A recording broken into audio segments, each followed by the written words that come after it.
మాధవి గారు, పల్లా గారు వాళ్ళు అడిగిన ప్రశ్నకు సమాధానం చెప్పే ముందల ఒకసారి చరిత్ర కూడా చూడాల్సిన అవసరం ఉంది అధ్యక్ష. 1994 ముందల టీచర్ రిక్రూట్మెంట్ అంట జిల్లా స్థాయిలో జిల్లా పరిషత్ ఆధ్వర్యంలో జరుగుతుంది అధ్యక్ష. 1994లో సంస్కరణలు తీసుకొచ్చిన తర్వాత అది సెంట్రల్ గా జరుగుతుంది మొదలైంది అధ్యక్ష. 1994 నుంచి ఇప్పటి వరకు మనం ఒక్కసారి కానీ చూస్తే 15 డిఎస్సీలు అధ్యక్ష తెలుగుదేశం పార్టీ హయాంలోనే నిర్వహించడం జరిగింది అధ్యక్ష. 2019 వరకు చూస్తే దాదాపు 2,20,000 పోస్టులు మనం నోటిఫై చేస్తే అధ్యక్ష దాంట్లో 1,80,000 పోస్టులు మనం భర్తీ చేసుకుంటాం జరిగింది. ఇదొక చరిత్ర అధ్యక్ష. అంతేకాకుండా అధ్యక్ష పెద్దలు ఇప్పుడే మాట్లాడుతున్నాను అడిగారు అధ్యక్ష, గత ప్రభుత్వంలో ఎన్ని పోస్టులు భర్తీ చేశారని అడిగారు అధ్యక్ష.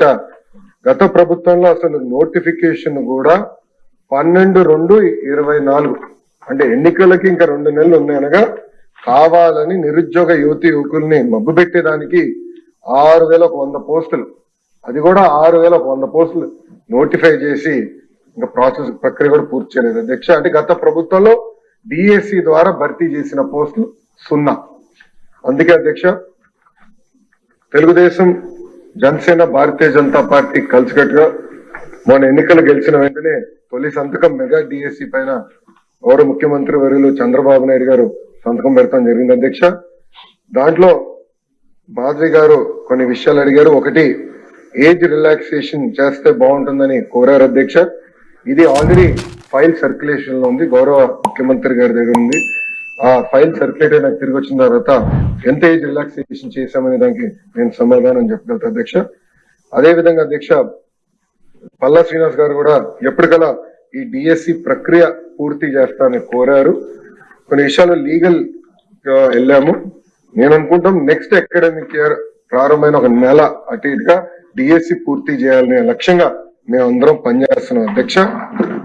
ప్రధానంగా నేను ఇక్కడ చెప్పదలుచుకుంది ఏంటంటే 1994 నుంచి డిఎస్సి పైన పడిన కేసులన్నీ వివరాలు మేము తెప్పించుకుని ఎందుకు పడింది, దానివల్ల ఎందుకు డిఎస్సి లేట్ అయింది, అది జరగకుండా పకడ్బందీగా జియో ఇవ్వాలి, నోటిఫికేషన్ ఇవ్వాలనే లక్ష్యంతో మేము పనిచేస్తాం. ఎందుకంటే లక్ష కళలతో మన ప్రభుత్వం పైన నిరుద్యోగ యువతి యువకులు ఆశలు పెట్టుకున్నారు. ఆశలు వృధా చేయకూడదు. చిత్తశుద్ధితో డిఎస్సి నిర్వహించి ఉపాధ్యాయులు మనకి అవసరం ఉంది అధ్యక్ష. అందుకే పకడ్బందీగా ఈ కార్యక్రమం పూర్తి చేస్తాం. ఇప్పుడే సురేష్ గారు ఒక ప్రశ్న అడిగారు అధ్యక్ష, జియో 117 గురించి ఆయన ప్రశ్న అడిగారు. దానికి సమాధానం చెప్పే ముందర ప్రధానంగా గత ప్రభుత్వం ఉపాధ్యాయులను ఎట్లా హెరాస్ చేశారో మనందరం చూసాం అధ్యక్ష. వాస్తవం మాటలు చెప్పాలంటే సమాజంలో మార్పు గత ప్రభుత్వంలో వచ్చిందంటే దాని కారణం ఉపాధ్యాయులు అధ్యక్ష. ఆ రోజు పెద్ద ఎత్తున రోడ్డెక్కి ధర్నా చేసి వాళ్ళ హక్కుల కోసం పోరాడారు. ఆ రోజు నుంచి ప్రజలు అందరు కూడా రోడ్డెక్కడం మొదలు పెట్టారు అధ్యక్ష. సో ఉపాధ్యాయుల్ని కూడా రాబోయే రోజుల్లో ఈ ఆంధ్రప్రదేశ్ మోడల్ ఆఫ్ ఎడ్యుకేషన్ లో భాగస్వామ్యం చేయాల్సిన అవసరం ఉంది అధ్యక్ష. గత ప్రభుత్వంలో అధ్యక్ష సుమారుగా 6 లక్షల మంది విద్యార్థులు ప్రభుత్వ పాఠశాలలో తగ్గిపోయారు అధ్యక్ష. ఇది ఆందోళనకరమైన పరిస్థితి. సో దీన్ని కూడా నేను కొన్ని టార్గెట్స్ పెట్టుకున్నాము. ముందల విద్య నాణ్యత పెంచాల్సిన అవసరం ఉంది. జియో 117 కి ఆల్టర్నేటివ్ తీసుకురావాల లక్ష్యంతో ఆల్రెడీ మేము పనిచేస్తున్నాం. ఇప్పటికీ సంఘాలతో అనేక మార్లు మీటింగ్లు కూడా కమిషనర్ గారి నాయకత్వంలో పెడతాం కూడా జరిగింది అధ్యక్ష. గత ప్రభుత్వం లాగా ఉపాధ్యాయుల కోసం తలుపులు మేము మూసలేదు అధ్యక్ష. ప్రతి వారం ఫ్రైడే 11 నుంచి 2 వరకు మా తలుపులు ఉపాధ్యాయుల కోసం తెరుస్తున్నాయి. వాళ్ళ సమస్యలు మేము తెలుసుకుంటున్నాం. ఒకవేళ వాళ్ళు రాకపోతే మా కమిషనర్ గారే సంఘానికి ఫోన్ చేసి మీరు ఎందుకు రాలేదు, మీకు టైం ఇచ్చాం కదా అని ఉల్టా మేమే ప్రశ్న అడిగి వాళ్ళని కూర్చోబెట్టుకుని, ఎందుకంటే మేము కూడా చాలా నేర్చుకోవాల్సిన అవసరం ఉంది అధ్యక్ష. ఎందుకంటే ఫీల్డ్ లో ఉండేది ఉపాధ్యాయులు, సెక్రటరియట్ లో ఉండేది మంత్రి గారు. ఫీల్డ్ రియాలిటీలు తెలుసుకోవాలంటే కంపల్సరీ ఉపాధ్యాయులతో మాట్లాడాల్సిన అవసరం ఉంది. నిరంతరం మేము చర్చిస్తున్నాం. గత 5 నెలలుగా చర్చలు జరుపుతున్నాం. జియో 117 కి త్వరలోనే ఒక ఆల్టర్నేటివ్ తీసుకొస్తామని ఈ సభాముఖంగా ఉపాధ్యాయులకి గౌరవ సభ్యులు సురేష్ గారు కూడా నేను హామీ ఇస్తున్నా అధ్యక్ష.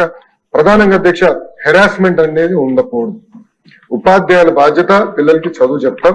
ఇన్ఫ్రాస్ట్రక్చర్ మానిటరింగ్ మేనేజ్మెంట్ మొత్తం ఇతర రాష్ట్రాల ఎస్టేట్ మేనేజర్స్ అనే పేరుతో అది మానిటర్ చేస్తున్నారు అధ్యక్ష. అట్లా ఒక ఆల్టర్నేటివ్ తీసుకురావాల లక్ష్యంతో మేము పనిచేస్తున్నాం. ఇప్పటికీ బాత్రూమ్ ఫోటోలు ఇవన్నీ కూడా ఉపాధ్యాయుల బాధ్యత కాదని చాలా స్పష్టంగా నేను చెప్తాను జరిగింది అధ్యక్ష. సో చాలా క్లియర్ గా ఆంధ్రప్రదేశ్ మోడల్ ఆఫ్ ఎడ్యుకేషన్ తీసుకొచ్చే బాధ్యత మేము తీసుకుంటాం అధ్యక్ష. అధ్యక్ష చివరిగా ఒక మాట చెప్పదలుచుకున్నాం అధ్యక్ష. గతంలో కూడా ఉపాధ్యాయుల పైన వాళ్ళు ధర్నాలు చేసినప్పుడు అనేక కేసులు గత ప్రభుత్వం పెట్టింది. ఆ కేసులన్నీ కూడా సరైన కేసులు కావు, దొంగ కేసులు. ఎట్లయితే మీ పైన పెట్టారు, నా పైన పెట్టారు, అట్లనే ఉపాధ్యాయుల పైన దొంగ కేసులు పెట్టారు అధ్యక్ష. ఇప్పటికే నేను డీజీ గారితో కూడా మేము చర్చించాం. ఆ కేసులు కూడా త్వరలోనే మన ప్రభుత్వం తీయబోతుందని సభాముఖంగా ఉపాధ్యాయులందరూ నేను హామీ